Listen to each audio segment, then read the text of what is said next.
तो जला अस्थियां बारी बारी, छिटकाई जिनने चिंगारी, चढ़ गए जो पुण्य वेदी पर, लिए बिना गर्दन का मोल, कलम आज उनकी जय बोल।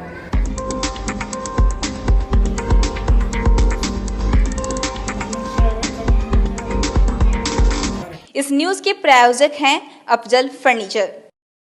राष्ट्र कवि रामधारी सिंह दिनकर ने आज़ादी से पहले अपनी रचनाओं के माध्यम से अंग्रेजी हुकूमत को अपना निशाना बनाया, तो आज़ादी के बाद भी जनहित के मुद्दों पर सत्ता के खिलाफ जमकर आग उगली।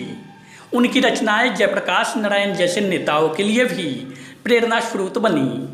सिंहासन खाली करो कि जनता आती है, यह रचना आज भी हर लोगों के जुबा पर रहती है। देश भर में आज राष्ट्र कवि रामधारी सिंह दिनकर की जयंती मनाई जा रही है। कांटी में नूतन साहित्यकार परिषद द्वारा वरिष्ठ साहित्यकार चंद्रभूषण सिंह चंद्र की अध्यक्षता में जयंती समारोह का आयोजन किया गया। दिनकर जी के तस्वीर पर पुष्पमाला अर्पित कर उन्हें श्रद्धांजलि दी गई।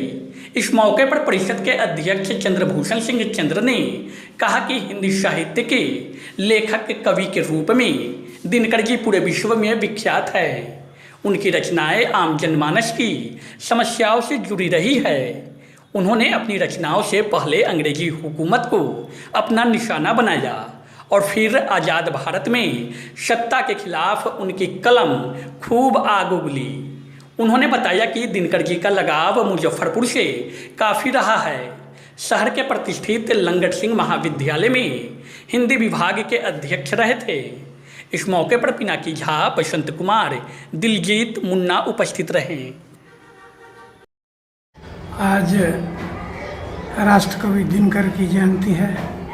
दिनकर सचमुच ओज के क्षेत्र में सूर्य थे, दिनकर ही थे।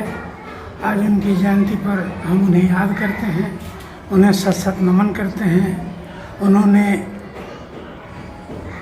सरकारी नौकरियां की, फिर भी उनकी रचनाएं ओज से भरी थी। वहाँ भी उनने इनकलाब का नारा किया था। मैं आपको बताऊं कि 5 बरस में 22 बदलियाँ शायद किसी की हुई हो, जबकि दिनकर की 5 बरस में 22 बदली हुई। और छोड़ देने के बाद, ये अंग्रेज़ों की नौकरी छोड़ देने के बाद फिर उन्होंने नौकरी नहीं की और जब तक थे ओज की रचनाएं लिखते रहे। राष्ट्र कवि बाद में जब देश स्वतंत्र हुआ तो राष्ट्र कवि हुए। उनकी नारा उनने ये नारा दिया था, सिंहासन खाली करो जनता आती है। और ये इस नारा को लगातार आज भी लोग बुलंदियों के साथ कहते हैं, सिंहासन खाली करो कि जनता आती है। उनने अपनी कलम से भी उन वीरों, उन शहीदों को का जय बोलने को कहा था। कलम आज उनकी जय बोल। किनकी? तो जला अस्थियां बारी बारी, छिटकाई जिनने चिंगारी, चढ़ गए जो पुण्य वेदी पर, लिए बिना गर्दन का मोल, कलम आज उनकी जय बोल। उनकी रचनाओं में ओज तो था, वीरता तो थी, सत्यता तो था, दो टूक कहने की क्षमता तो थी।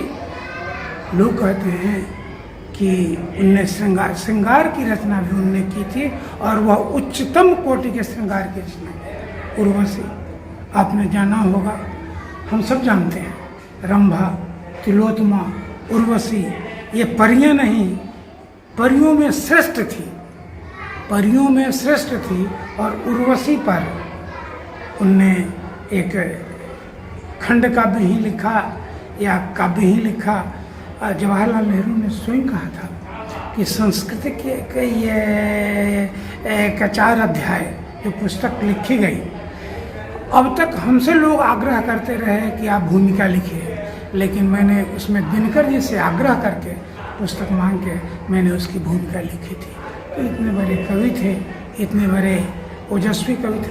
हालांकि बचपन उनका दीनता में बीता। वो 3 भाई थे, आप सब जानते हैं। उनको नुनुआ कहता था प्यार से। उनसे बड़े भाई भी थे, उनसे छोटे भाई भी थे। तो छोटे भाई बड़े भाई दोनों ने निश्चय किया कि हम नहीं पढ़ेंगे, नुनुआ पढ़ेगा। आर्थिक स्थिति ठीक नहीं थी, सिमरिया जाके पढ़ना पड़ता था, नदी पार करके। और नाविक उनकी तब तक प्रतीक्षा करता जब तक वो आ नहीं जाते। अंतिम क्लास छोड़ देते थे और चले आते थे, और ऐसा करके दिनकर ने ये पढ़ाई की, दिनकर ने इतनी ऊंचाई प्राप्त की, दिनकर ने ये ओज की रचनाएं लिखी और श्रृंगार की। दिनकर जी का मुजफ्फरपुर से भी खासा रिश्ता रहा। दिनकर जी मुजफ्फरपुर के एलएस कॉलेज के प्राध्यापक थे हिंदी के, और हिंदी के वो अच्छे प्राध्यापक थे। आज भी उनकी चर्चा अच्छे प्राध्यापकों में होती है। मुजफ्फरपुर एलएस कॉलेज में वो थे। उनकी मृत्यु बालाजी तिरुपति में हुई थी। उनने यहाँ से ही, एक मित्र ने कहा था कि तुम जा रहे हो वहाँ तो वहाँ से प्रसाद लेते आना, कहाँ से, वहाँ से जो मैं लाऊंगा वो तुम्हारे लायक नहीं होगा। और वहाँ जाके उनने मंदिर में बैठ के रश्मि रथी का लगातार पाठ किया, और पाठ के बाद उनने समुद्र से कहा था कि मैंने तुम्हारे दामाद को, मैंने समुद्र से ही, बालाजी तिरुपति की पत्नी अथी हुई थी, तो उनने कहा था कि मैं तुम्हारे दामाद को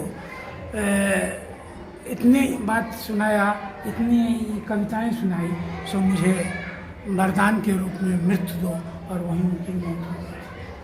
तो सचमुच वहाँ से लाने के लिए कुछ भी नहीं था। आज दिनकर जी की जयंती है, मैं दिनकर जी की जयंती पर उन्हें सत सत नमन करता हूँ, और उनसे अपने नौजवानों को प्रेरणा ग्रहण करने की बात आग्रह करता हूँ।